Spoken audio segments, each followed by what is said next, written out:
I suppose, though, the place to start this week, the news just before we came on to record today, that the Kop will not be completed in time for the 2024-25 season, as had been initially anticipated. Lots of issues out of the club's control on this one.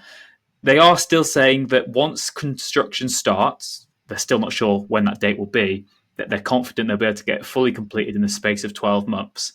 The question now is, when will it actually progress? When will they have that new sort of time frame in place? And I suppose, Nath, you'll bring us up to speed with the exact statement now and the actual reasons why the delay is happening. But I suppose from the club's point of view, it's not going to reflect well on them, because obviously they've got grand plans for what's happening next, and maybe shot themselves in the foot a little bit by putting a time frame on it. I mean, I've always been told from a journalistic point of view, in terms of transfers and United's takeover, for example, never put a time frame on anything, because it always comes back to bite you. And I suppose that's happened again for Wrexham. Yeah, it's bitterly disappointing if you're the club, because they went so big and so firm that it was going to be done in time for the start of the 24-25 season. And basically fans were told, okay, it's going to be a struggle to get tickets this season. You've only got 3 sides.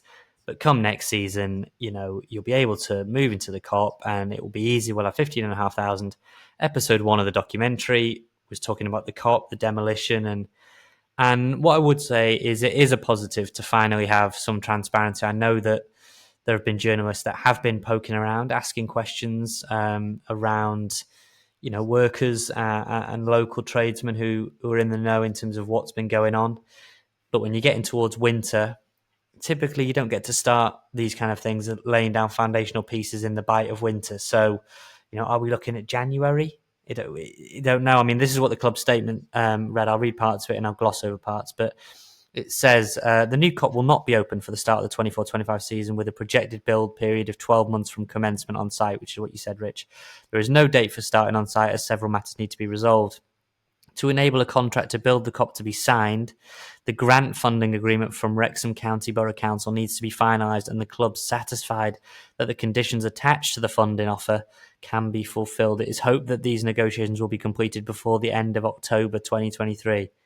So there's no guarantee that even just thrashing out who's paying for it and where that money's coming from and when that money will be delivered will be done before the end of October. I mean, that's the hope. At the current rate, I mean, they hoped that work would start on June the 1st, didn't they? That's what they said. That was the cap they gave themselves. We're now on September the 21st when you listen to this. Obviously, no progress. We finally have this now. The club go on to say there are several conditions that the club needs to be satisfied, can be fulfilled, which includes, but are not limited to, the collapse of the existing lease. I think they mean the surrender of the lease from the WST. Collapse is a bit of a strange word, but the collapse of the existing lease. Of course, there was that sort of fiasco, do we say, online over that earlier. Was that earlier in the year? When, right, there's a bit of back and forth between the two parties, weren't there? And the WST sort of acting in the club's best interest and trying to protect the longevity of the club. But obviously, you've got to give up control at some point. But there's just lots of sort of teething issues, and it's all sort of come together now. And I suppose like you can get onto now, it isn't just one issue, is it? That's holding us back.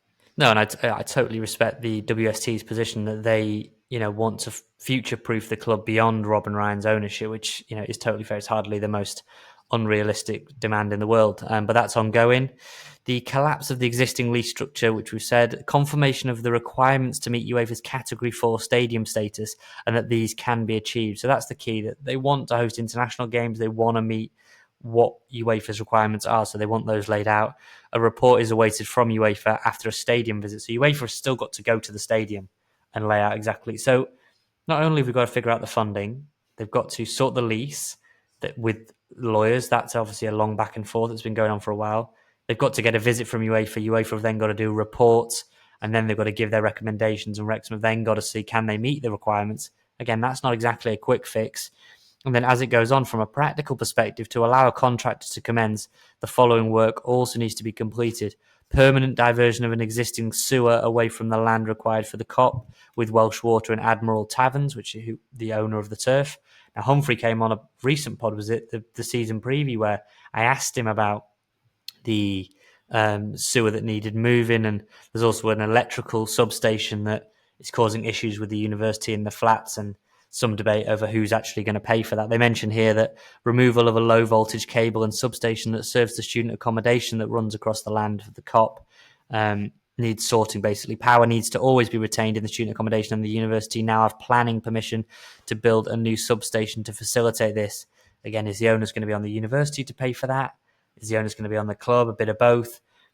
Rich, there's a lot of issues there and roadblocks that don't get solved in a week, 2 weeks, 3 weeks. We're probably months away, aren't we, realistically, from seeing any real movement on the ground? I'd say so. I mean, I don't want to speculate when I've not got too much insider information. And of course, the other caveat to all this is, what if there's any more unforeseen hold-ups that we've not had so far? I mean, we saw, was it before the season, before games were played in front of a crowd again, there was all the problems of getting the actual parts for the tech end, weren't there, and being able to have that fully finished. So even if you got to the stage where the stadiums, you got the shell of the stand there, you've then got to get the infrastructure in place. You've got to do trial runs. You've got to get it all tested and up to scratch and to be the working conditions. So, it's how things happen. There's always going to be red tape. There's always got to be little unforeseen hold-ups. We had also that fiasco previously during the COVID pandemic with the kits were they sort of stuck in Amsterdam or somewhere? They're stuck on a big container ship somewhere and couldn't get released. And Rotterdam, they were stuck in a pallet in Rotterdam, weren't they? So it could be Rotterdam or anywhere, Nathan, couldn't it? But I suppose there are all these unforeseen issues as well. So right now, what we know categorically is it will not be ready in time for the start of next season as initially planned. And I suppose for lots of Wrexham fans, the bottom line of that means, how the hell are we going to get tickets? Because obviously it's already a mad fight to ever get any chance of getting tickets. It's already such a big waiting list, really, and season tickets, there's no more on sale. Unclear if there would be anyway if the Kop opened, and like you said, that's an extra 5,500 on top of what is already a sellout home allocation every single week. So it's going to be interesting to see how that sort of is handled over the next 12 months, because obviously it's not ideal for the club. There's got to be even more complaints really from some fans who just can't get to games, sadly. And I suppose the other aspect I've seen a lot on social media is fans saying, why can't we have a temporary stand? Well, that's just not feasible really, because first of all, the Kop is an active building site. You can't put a temporary stand on there. First of all, if you did, you're then delaying any further work being able to be done to the Kop. So you'd effectively be saying, let's have a temporary stand until next May, take it down, and then we can hopefully start work on the Kop again. I kind of slightly would get on board with that idea if you said, right, we just have to knock the Kop back for another year altogether. But obviously that's not in the interest of the club. But I do think this sort of temporary seating idea is a pipe dream for many fans. I suppose the only other question would be is, would there be any way at all, I'm not sure if health and safety would even allow it, to sort of have an extra quadrant in between the Mould Road and the Tech End? I mean, that's often an entry point, isn't it? You often see sort of ambulance park there. That's often where Rob and Ryan get to the ground themselves. So I don't think it's feasible. And yeah, I think right now, sadly, it's probably going to be a case of more of the same for the next year or so. And like I said, hopefully there can be some progress. I, like Nate, really appreciate that the club have gone on record and at least put something out there, so there's not this sort of wild speculation and uncertainty. But yeah, it's just a bit of a kick in the teeth, really, isn't it? Because there's so much to be positive about, and there still is. It's just a bit annoying that this has got to take longer than we all thought it would do. Yeah, I mean, they had to say something, because it was getting to a point where too many people were poking around it, saying, look, June 1st, June 1st, June 1st, that's what you said. You said we were going to be starting. There's no movement on the ground. I had some people who close to the project from a building point of view were giving me some updates, and it was getting to the point where the club needed to say something. They have. And yes, it's frustrating, but like you say, there's been setbacks before, especially in the building work. The wrong nails for the Tech End redevelopment, the shirts on the pallet in Amsterdam, the gin that they couldn't get in for ages. Remember that? You couldn't get any of the bottles of gin to the country for God knows how long. But it's just it's going to be so tricky if we end up getting to League One, which is where we both think we will come the end of the season. That you are going to still have a three-sided ground. You are going to not be able to put any more season tickets on sale. Well, You are I going mean, to this struggle to have a Nick, temporary stand. you could hypothetically say this isn't wild that Wrexham could potentially get to the Championship and still not have the Kop finished. That is the sort of timelines you're looking at.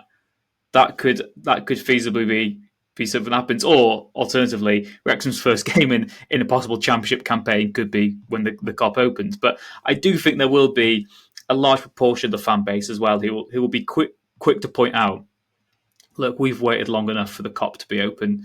What's another year? As long as it's moving in the right direction and we're going to get that stand that we've wanted for so long, and that is such a fundamental part of the project going forward. It's not only just the iconography and what it resembles, having that all the stands back and not having that derelict old beauty behind one end of the ground. Just to have it happen anyway is maybe worth an extra year's wait if we have to go that long. Rich, I would say that you AFL architects, they put out the video. Fans could see this bold vision. We saw the plans, didn't we, with the council, that I'm not even sure if they're still publicly accessible. I need to check, but it was talking about a beer wall and a mega store, and you are selling people a dream, which is amazing, and I'm sure they will deliver that eventually. But really, the misstep for me was the, like you say, putting dates on it, putting a firm timeline on it when the funding wasn't secure. You know what I mean? That must have been known, and maybe it was wishful thinking a little bit in terms of saying we're going to get it done we're going to get it done started in June the 1st, and we're going to get it done by the end of the season. But a lesson learned. They've nipped it in the bud now. I think we can move on from it. We're not going to have people chasing updates on it and until they announce it. So let's just hope this doesn't become another tit for tat between the trust and the and the club, really, because everybody wants the same thing. Everybody wants a Kop built, and everyone wants the stadium redeveloped. They just want it done without jeopardising the future, which I think is totally fair. Yeah, it has to be done for the right reasons, but good things do come to those who wait, and hopefully it will be worth the wait whenever that happens.